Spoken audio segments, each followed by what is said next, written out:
Dit, hein, par rapport à la crise qui assaille actuellement l'UFDG, parce qu'il faut le dire, ça dure longtemps. Vous dites ne pas avoir pris une décision excluant Baouri, qui s'exclut de lui-même. Mais est-ce que, en optant pour cette option-là, est-ce que vous n'êtes pas en train de laisser cette crise s'éterniser et par ricochet installer une sorte d'indiscipline au sein de votre parti? Mais écoutez, il y a eu des circonstances atténuantes en faveur de Baouri. Sur le plan humain, sur le plan humain, c'est un monsieur qui a été condamné, qui n'est pas là, qui est obligé de vivre en exil, qui a été condamné par M. Alpha Condé. Quand il a commencé à intervenir dans la radio. Alpha Condé ou la justice guinéenne? Oui, M. Alpha Condé, la justice guinéenne, en tout cas pendant la gouvernance de M. Alpha Condé. C'est un député qui nous parle, hein? Oui, bien sûr. La gouvernance de M. Alpha Condé, quand il a été condamné, nous avons eu, ça nous a fait un choc. Il a commencé à parler, il a commencé à attaquer, il a commencé à oublier que son adversaire, ce n'était pas le FDG. Son adversaire, c'est M. Alpha Condé, son gouvernement. Il a continué à parler, il fallait prendre une décision à l'époque. On a dit non, c'est pas la peine. Il va ramener, il rentrera dans l'air. Nous avons essayé de le faire comprendre. On est passé par des gens pour l'expliquer, par ses amis. Là, s'il lui a fait l'effort, il allait chez lui. Il allait juste dans sa famille, c'était au mois de carême. Dis-moi, qu'est-ce qui te choque? C'est pas la peine que tu continues à te comporter comme ça. Tu es un vice-président du parti. Si tu n'es pas d'accord, tu peux nous écrire, tu peux prendre une disposition, tu peux pas à l'intérieur du parti. Qu'est-ce que tu gagnes quand tu es sur la place publique, ce qu'on n'a pas discuté? On n'a pas compris. Il a continué à prendre, parce que c'est un gros rêveur, il a continué à prendre ses rêves pour des réalités. Il a continué à attaquer le parti. Mais au jour d'aujourd'hui, le fait qu'il lui-même, nous sommes au Parlement avec 37 députés, il crée une opposition extra-parlementaire. La logique voudrait que Baouri ait le courage de dire lui-même. Parce que là, à partir de là, il s'exclut. Ce qu'il vient de faire là, c'est une faute impardonnable. En violant les statuts, en criant lui-même. À votre avis, qu'est-ce qui va se passer maintenant? Écoutez, la direction discutera. Ce n'est pas moi de prendre une décision. Oui, à votre avis.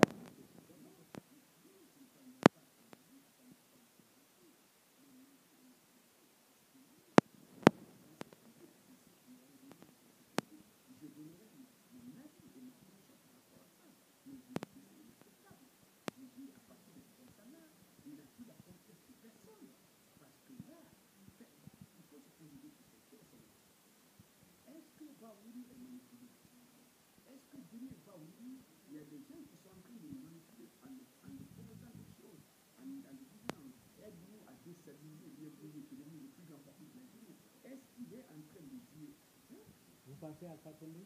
Est-ce que, deuxièmement, il a complètement perdu la raison? Est-ce que c'est le fait qu'il soit en exil, il ne travaille pas, il est là-bas, il s'amuse? Est-ce que, entre les deux, je ne sais plus? La question peut-être que vous ne vous êtes pas posée, c'est celle de savoir si Baouri, réellement, les jeunes dont il parle, dont il se fait le porte-parole, est-ce que ces jeunes-là existent? Vous vous êtes posé cette question? Mais écoutez, il n'existe personne de Baouri, il n'existe aussi aucun jeune de Baouri, il n'existe pas un seul jeune de l'AC aujourd'hui qui n'est pas d'accord avec le FDG. C'est Docteur Fodéoussou, Baouri est quand même populaire au sein de l'UFDG, il est populaire dans... Nous avons un congrès au mois d'août de cette année. Je veux demander s'il regarde. Il va vous regarder. Prends les dispositions du pouvoir du 24. Il est condamné, vous l'avez dit. Il est condamné, M. Fodéoussou. Vous savez qu'il ne peut pas. Il a dit ce matin que ce n'est même pas la peine de l'enlever parce que ça ne pas bien. Mais justement, vous lui demandez de rentrer. Qu'est-ce que vous faites pour qu'il rentre? Parce que le problème est parti de là. Vous avez dit, vous avez parlé des démarches de Cellou, mais vous n'avez pas réagi par rapport à ce que reproche de Baouri. Baouri estime que vous ne l'avez pas aidé pour rentrer. Il a été condamné.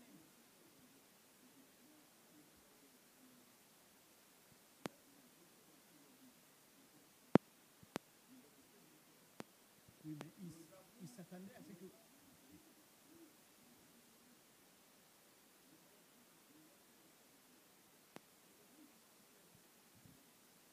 Le fait que M. Alpha Condé lui-même a désigné les coupables avant la justice, nous considérons que c'est un acharnement.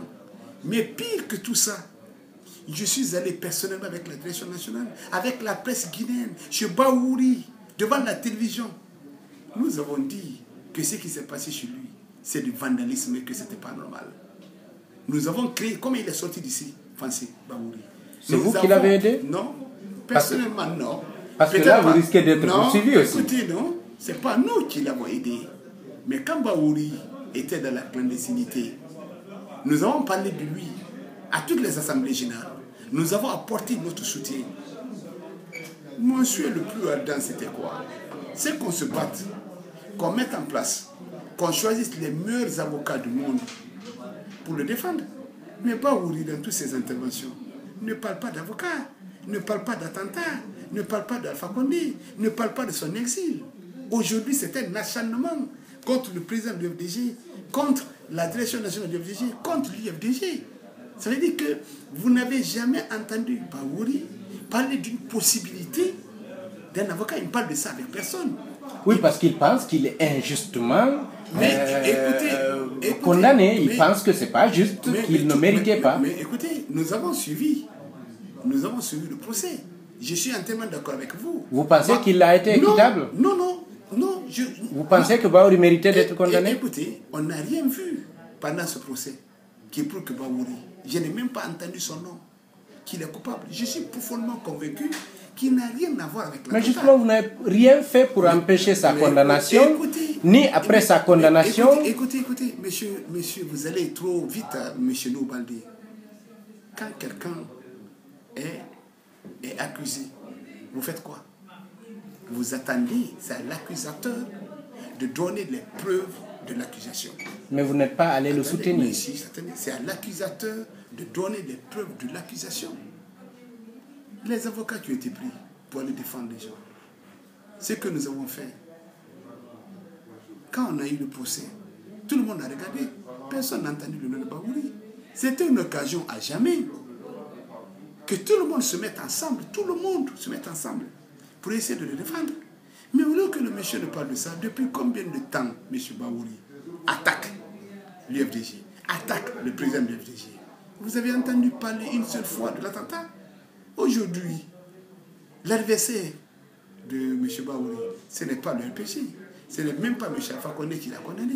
Il a un seul adversaire, c'est M. Sénégalais et c'est l'UFDG. C'est pas ce qu'il a dit, mais ses proches estiment que vous avez eu des occasions pour montrer que vous le soutenez. Vous n'avez jamais conditionné votre participation à une élection ou à un dialogue au retour de Baouri, par exemple. Vous avez manifesté, vous n'avez jamais réclamé son retour. Ce qui a été fait pour M. Baouri, ce n'est pas à moi de le mettre sur la place publique. Ce que nous avons fait, je vous ai dit, comment il est arrivé, dans quelles conditions il est, quand il vit là-bas, ce qui se passe, ce qu'il reçoit comme aide. Moi, je ne mets pas ça sur la place publique. Ce que je suis en train de dire... Non, on parle de ce retour, de vos efforts. Je suis en train de dire, monsieur Noubaldé, il ne faut pas déplacer le débat. Non, je suis d'accord. Je voudrais juste vous rapporter des propos qui m'ont été confiés, c'est-à-dire que l'UFDG n'a pas fourni assez d'efforts pour le retour de Baouri. Ça n'engage que lui. Que vous auriez pu organiser une manifestation, exiger son retour, ou conditionner votre participation au dialogue ou à l'élection au retour de Baouri. Honnêtement, ça n'engage que lui. J'ai été à Paris, j'ai appelé, j'ai dit que je vais le voir. Mais attendez, j'ai dit que je vais le voir. Vous avez toujours lancé des pics contre Baouri. Non, j'ai dit je vais le voir. Écoutez, vous pensez qu'il a accepté de le rencontrer? Aujourd'hui... Il sait que vous n'êtes pas son supporter. Écoutez, aujourd'hui, il a un seul objectif. Il ne l'aura pas. C'est quoi? Le seul objectif de Baouri, c'est de prouver qu'il y a un problème au sommet de l'UFDG. Et que le sommet de l'UFDG, c'est lui et Cellou Dalein. C'est Cellou Dalein et son vice-président. C'est ça. C'est ce qu'il aime, non? Mais convenons qu'après Cellou, quand même, c'est le plus populaire parmi vous. Non, mais qu'est-ce que vous appelez populaire? Il a des sympathisants, il a des gens à lui. Il y a des gens qui se réclament de Baouri, proches de Baouri. Moi, je ne suis pas populaire. Moi, ce que je veux juste savoir, dans l'UFDG, il y a un seul président qui s'appelle Ela Cellou. un premier vice-président il y a pas de premier qui s'appelle Bahouri. Non, il n'y a pas de premier vice-président. Il y a des vice-présidents qui ont été élus dans les mêmes conditions, qui sont logés à la même enseigne. Il n'y a pas de préséance entre les vice-présidents. Personne n'est supérieur à l'autre. Il n'y a pas de premier vice-président, il n'y en a pas deux, il n'y en a pas trois, il n'y en a pas quatre. Dans nos statuts, il n'y a pas de fondateur. Si ça c'est réglé, le problème est réglé. Et si cette histoire de préséance était la seule condition pour que Bahouri revienne à de meilleurs sentiments et que l'UFDG redevienne un et un seul parti, est-ce que vous l'accepteriez? Mais écoutez, personne ne l'a empêché. Nous l'a dit. C'est-à-dire, c'est comme si vous êtes... Il y a une porte qui est ouverte. La porte est également ouverte. Vous voulez chercher une clé pour l'ouvrir. Ça ne sert à rien. Qui est préséance, qui n'est pas préséance. Que ce soit écrit dans les statuts, premier, deuxième, ou troisième, ou quatrième vice-président, personne ne conteste la légitimité de Bahouri. Vous pensez qu'au Vous reconnaissez qu'il est premier vice-président? Non, il n'en est pas du tout. Mais à l'occasion de l'élection, son nom était écrit en premier. Non. Vous avez parlé de liste. Non. C'était lui le premier vice-président. Je suis désolé, non.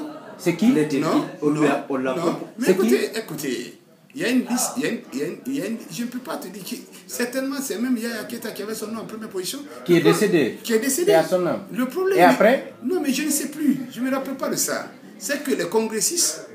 Mais il n'y a aucun doute que Bahouri est fondateur et aussi il est populaire au sein de l'UFDG. Mais si Bahouri veut, il est fondateur. Si ça peut le calmer.